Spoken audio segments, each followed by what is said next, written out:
Humph, someone like you isn't fit for such a big business deal. Leave it to me. After my first big opportunity was snatched away by Mike, I stood there dumbfounded. What's this? Clearly underprepared. How could you even think of negotiating with our company like this? Despite my sleepless nights preparing for this negotiation, it all seemed to be in vain. I bit my lip and gently touched the watch that was my father's keepsake. Hey, that watch is. The president, Mr. Smith's eyes widened. This became my turning point. My name is James. Raised by a single father, my mother had passed away when I was very young. But my father made up for her absence by showering me with love, so I never felt lonely or dissatisfied. I had only seen my mother in photographs, but my father always spoke of her as truly kind and loving. She died from an illness when I was just 2 years old. The woman in the photographs was strikingly beautiful, and my father always seemed a bit sad yet fond when he talked about her. My father was incredibly capable, never missing a school event and always cooking simple yet delicious meals every day. He was a man of few words but always watched over me and respected what I wanted to do. Father, I want to try this. At that, he would agree in a heartbeat and let me take on various activities. Swimming, baseball, piano, languages. I really got to try it all. Looking back, I realize how fortunate I was. We were neither wealthy nor poor. We lived a life without luxuries but also without wants, thanks to my father. While I was at school, he appeared to go to work, but he mainly worked from home to spare me the loneliness. Sitting next to him in the living room and doing my homework as he worked, I felt grown up. It was nothing more than imitating my working father, but it made me sit up straight, feeling like we were in it together. My father would smile and work while watching me. I loved these moments after dinner. James, never forget your manners. He would often say. Manners will definitely save you one day. Always be courteous, no matter whom you're dealing with. This was something he emphasized time and again, and indeed, he was always gentle and polite with everyone. His circle was always full of smiles, and people were eager to help him, and I received much help from those around us as well. My father was the coolest adult I knew, full of manly virtue, and I idolized him. Seeing me trying to emulate him, my father would blush and say, I'm not that great. But having my son look up to me is the ultimate reward as a father. Thanks for making me into a respectable father. Your mother in heaven must be looking at us with envy, he added. There was only one time my father hit me. In elementary school, a classmate mocked me for being from a single-parent home and insulted my father as well. Angered, I retaliated against the classmate. When my teacher told my father, he slapped me hard across the face. Tears brimming in his eyes. It was the first and last time I saw my father cry or hit me. Seeing me, Mrs. Miller hurriedly intervened. James loves you very much and just lost his temper because his friend made fun of you. I've already settled things with the other child's parents. Is that so? You were defending me. But listen, James, never do this again. Understand, my father firmly cautioned me. Then apologized deeply to Mrs. Miller and the other parents and silently led me away by the hand. I still remember that day. On the way home, my father gripped my hand painfully tight and said softly, James. I'm sorry. Not having your mother must have made things hard for you. I always saw my father as a towering figure, but on that day, he seemed a bit smaller. And I vowed never to retaliate against any injustices from then on. By adhering to my father's teachings and treating everyone with respect and courtesy, most injustices eventually disappeared. Indeed, by being courteous, my reputation among seniors and teachers improved, and things began to work in my favor. I started to understand why there were always smiles around my father and why everyone was willing to help us.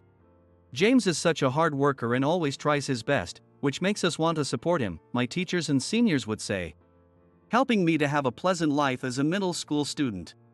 During the summer break, just as I was about to enter high school, my father passed away. It was a traffic accident on the way home. Despite having seen him off as usual that morning, I didn't know what to do when my father returned home in such a changed state. Suddenly, I felt as if I was left alone in the world. Everything before me went dark. The only thing left in my hands was the watch my father always wore with care. James, this is a one-of-a-kind watch given to me by a comrade in arms, he had said. He always looked at it with a smile and promised to give it to me when I became an adult. Dad, when I become an adult, I'll wear this watch with care, I had promised. It was routine to carefully wipe it down before going to school every day. During my 3 years in high school, I managed to get by with various part-time jobs. Everyone at my part-time jobs was kind, and I lived each day desperately with the help of those around me. I immersed myself in work to drown out my sorrow. If I kept busy with studies and work, I could forget the sad things. Convinced of this, I made sure not to take any days off. James, don't push yourself too hard. Emily, who had known me since childhood and lived next door, would say worriedly as she sometimes brought over homemade dishes. Emily, thank you. I'm fine. I enjoy both my job and my studies, I would reply. Is that so? Emily would look at me worriedly. To her eyes, I probably looked pitiful. Back then, I was putting on a brave face, but in reality, I was still dragging along the sadness of losing my father. It would be a lie to say I wasn't envious of my friends who played with friends or were devoted to sports. But I was desperate to live, and until I could be proud in front of my father. I vowed to the watch that I wouldn't complain and kept pushing myself in both my studies and jobs. I realized that attending college was out of the question, so I wanted to study as much as possible here. My father, who had only graduated high school, sometimes expressed a slight regret about not attending college. James, do you like studying? Not particularly, but learning new things is fun. Young me answered, and my father, smiling, continued. When you become an adult, you might not be able to study even if you want to. I regret not studying a bit more seriously when I was a student. That was a bit difficult for me as an elementary school student to understand, but now that my father was gone, going to college seemed difficult. Now in high school, this might be my last chance to really learn. James, are you planning to work after graduation? Mr. Thompson, my high school teacher, understanding my situation, started discussing job options with me early. A guy as serious and capable in studies as you could succeed in any college. It's a pity. Despite saying this, he always helped me think about job opportunities. I was truly grateful. I cherished the kindness from those around me and lived each day to the fullest. Gradually, instead of dwelling on my grief, I became motivated to live in a way that wouldn't disgrace my father. The words I spoke to the picture of my father and mother became more and more forward-looking. With help from those around me, I landed a job at a company that seemed too good for a high school graduate. I must do well and not disgrace those who helped me get here. Dad, I'm taking the watch with me. On the first day at the company, I took the keepsake watch and wore it. From that day on, I worked desperately every day with my father's watch as my talisman. Hey, you, the high school grad. Handle this.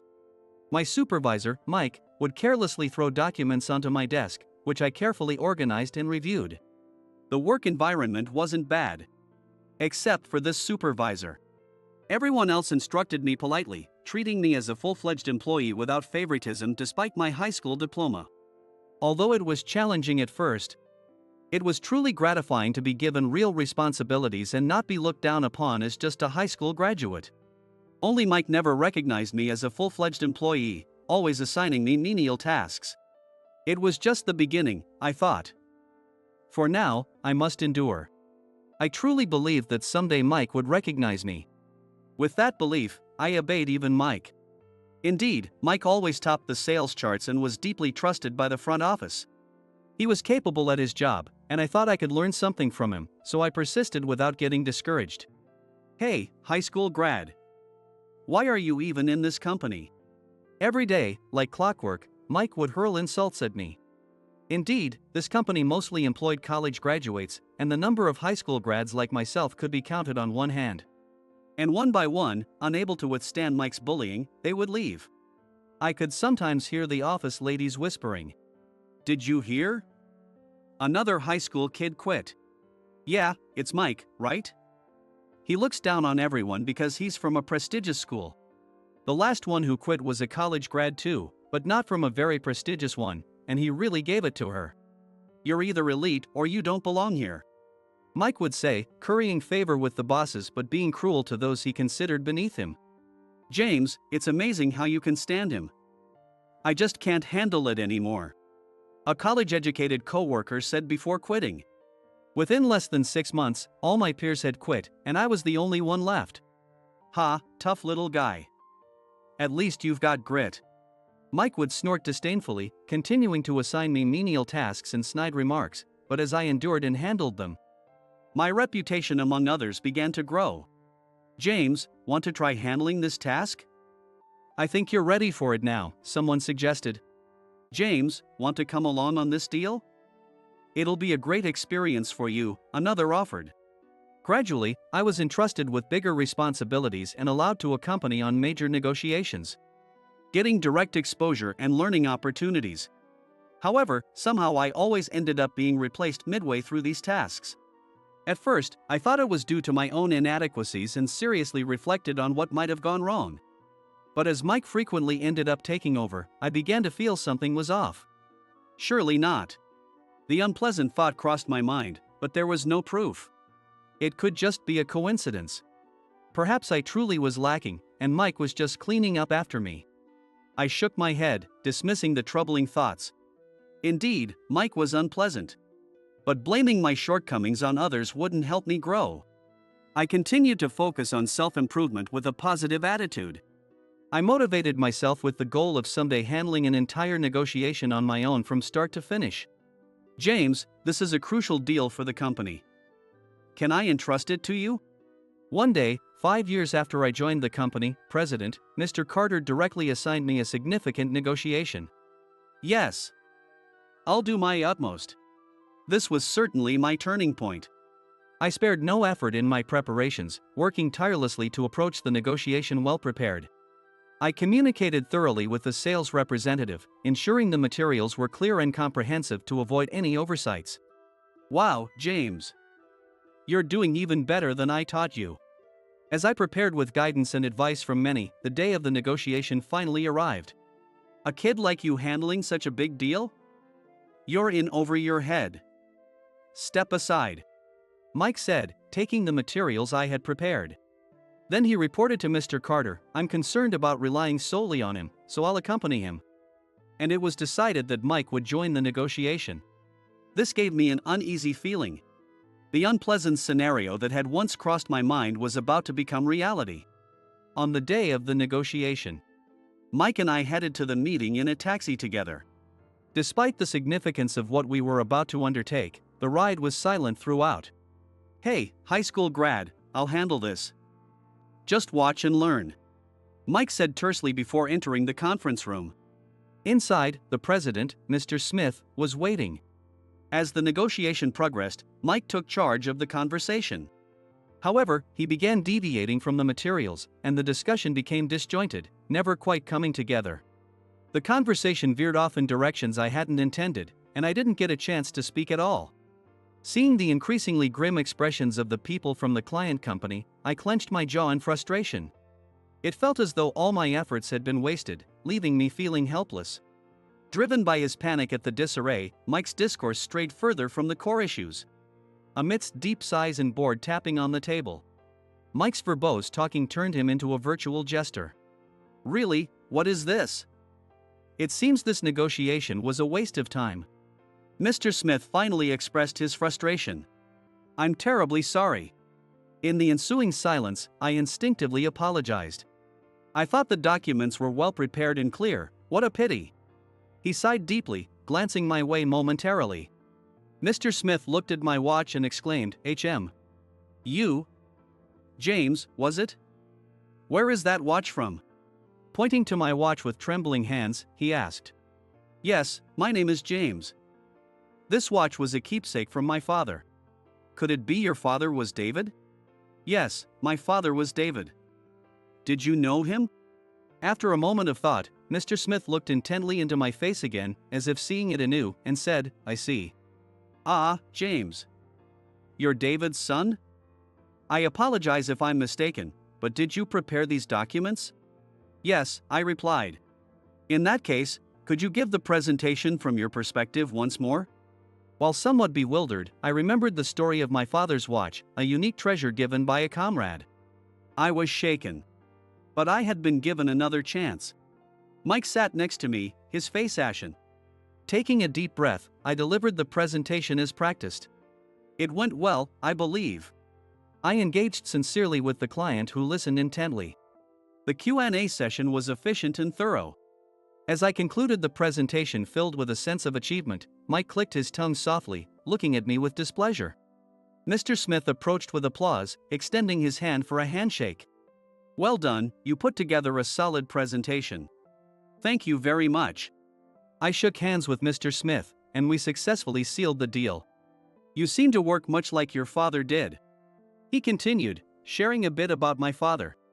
"It's hard to believe now, but my company once struggled financially. Your father, David, saved us during that crisis. He was truly my right-hand man, tirelessly dedicated to the company. Even after he started his own business, we remained good friends and business partners. He even had this unique watch made especially. My father always cherished this watch, saying it was a unique treasure given by a comrade," I explained. "Is that so?" David said that. Mr. Smith held back tears. We truly lost a great man. A brief silence enveloped us. "Let's have dinner together sometime soon," he suggested, and with that, we left his company. Upon returning to our company, I learned that Mike had already reported to Mr. Carter. It's good I was there. I managed to secure the deal. It seems he is still not quite ready to handle such responsibilities alone. I will take over this project. I couldn't believe my ears. Mr. Carter also said, "If that's the case, let's leave it to Mike." You really did well. The uneasy feeling I had experienced wasn't just my imagination. When my suspicions turned into certainty, Mike was smirking. "You think I'd actually let someone like you take the credit?" he whispered snidely as he passed by. "Perhaps it was too soon for James," Mr. Carter said, looking disappointed. I could only stand there, dumbfounded. After finishing his report, a colleague rushed over. "Hey! What's going on? Why is that project credited to Mike?" All I could do was give a weak smile. "That guy," my colleague muttered bitterly before walking away. It seemed I wasn't the only victim. Despite everything, Mike continued to go out on business deals, further enhancing his sales performance. I had come to understand his scheme. "Mike, why do you go to such lengths?" I confronted him. "Huh? It's too much for a high school grad like you. I'm cleaning up after you, and you're acting all high and mighty? So, every time the project was handed over to you midway, was it all for that?" Mike laughed through his nose without a hint of shame. "What can a useless high school grad do? Just stick to the menial tasks." He waved his hand dismissively and walked away. Frustrated, I punched the wall. Why hadn't I noticed before? No, I had noticed, but I had chosen to ignore it. After that, no significant deals came my way. I grew increasingly disillusioned with the endless trivial tasks. "Hey James, you've been called to the reception room. There's a visitor, you better hurry." One day, after being informed by a senior colleague, I rushed to the reception room. When I entered the reception room after knocking, there were Mr. Carter, Mr. Smith, and a pale-faced Mike. "I apologize for keeping you waiting, Mr. Smith, it's been a while," I said. Mr. Smith, who had a somewhat angry expression, softened a bit when he saw me. "James, it's been a while. I heard you've been ill, how are you feeling now?" "Ill?" I wondered. "No, as you can see, I'm quite well," I replied. Mr. Smith nodded and then glanced briefly at Mike. "You know, I thought I had agreed to a deal based on your presentation. But after that, only this man Mike came to our company." Mike was trembling. When I asked him, he told me that you had been ill for a while, and the responsibility had been shifted to him, Mr. Smith continued. Mr. Carter frowned at the ashen-faced Mike, pressing him for an explanation. While Mike stuttered through his defense, Mr. Smith went on. "If he is to continue to be in charge of the deal, I must say I cannot trust him, and would like to consider this deal void." Mr. Carter apologized profusely and instructed his secretary to review all of Mike's projects. "Mr. Smith, if you would permit me, could you possibly continue the deal with me as the responsible party?" I asked boldly. Mr. Smith nodded approvingly. "I am strict. I'm expecting a lot from your work," he said before leaving. Subsequently, an internal investigation brought all of Mike's credit stealing to light. As expected, other young employees had also been victims of Mike's credit stealing, and in some egregious cases. He hadn't even attended any meetings yet had altered documents to replace names with his own. Damn, why did that old fool have to meddle? And don't get too comfortable, you only got that deal through connections. Mike spat bitterly, his face flushed with anger, as he was relegated to a subsidiary on a remote island. Due to the small size of the island, the reason for his demotion had quickly spread, and he was evidently feeling very constricted. Well done, James. It really was right to have you in charge, said Mr. Smith, with whom I had multiple meetings and dinners, earning his full trust. After numerous meetings and dinners with Mr. Smith, I earned his complete trust. Our mutual efforts led to improved business performance and even new deals introduced by Mr. Smith. Thank you always. About that matter you introduced last time. Now, he was like a second father to me, and I often sought his advice over meals. After the incident, Mr. Carter apologized, saying, I was so blinded by my trust in Mike that I neglected other employees. How shameful. I am truly sorry. This led to a re-evaluation of all employees, making the workplace more conducive than ever. Along with that, while not as extreme as Mike, other senior employees who had been coasting on the efforts of juniors were sidelined, eventually leaving the company. The environment became more dynamic, with fair recognition of efforts, fostering healthy competition and improved performance. Consequently, I was promoted swiftly. It was gratifying to see that effort was fairly rewarded, and by closely coordinating with clients, the results multiplied. This cycle led to even more business opportunities. Lately, I've been able to assign more responsibilities to juniors and subordinates. It's a shame that James is stepping back, but his successor is a really great person. Recently, I've been hearing this more often and have found joy in personnel development. However, I remain to be in charge of Mr. Smith's company. Thank you for taking your time despite your busy schedule. I shared a laugh with him, because you are my benefactor in origin, but perhaps I should pass it on for the sake of my juniors. Our dealings with Mr. Smith led me to discover more about my father, and it was after that deal that my work was re-evaluated. I couldn't bear to turn my back on Mr. Smith. By the way, James, with your skills, you could go independent, couldn't you? Have you not considered it? Mr. Smith inquired one day, seemingly under the impression that, like my father, I might do the same. I haven't ruled it out, but I admitted, but there was still a desire to contribute to the current company. Despite the challenges, this company had nurtured me from a high school graduate to where I was now. At least until the subordinates I'm training can stand on their own, I think I'll stay, I added. Mr. Smith smiled warmly. That's another way you resemble your father, he remarked, apparently reminiscing and seeing my father in me. There was one thing that particularly piqued my curiosity, prompting me to ask Mr. Smith. Mr. Smith, have I become the kind of man like my father who you respected in?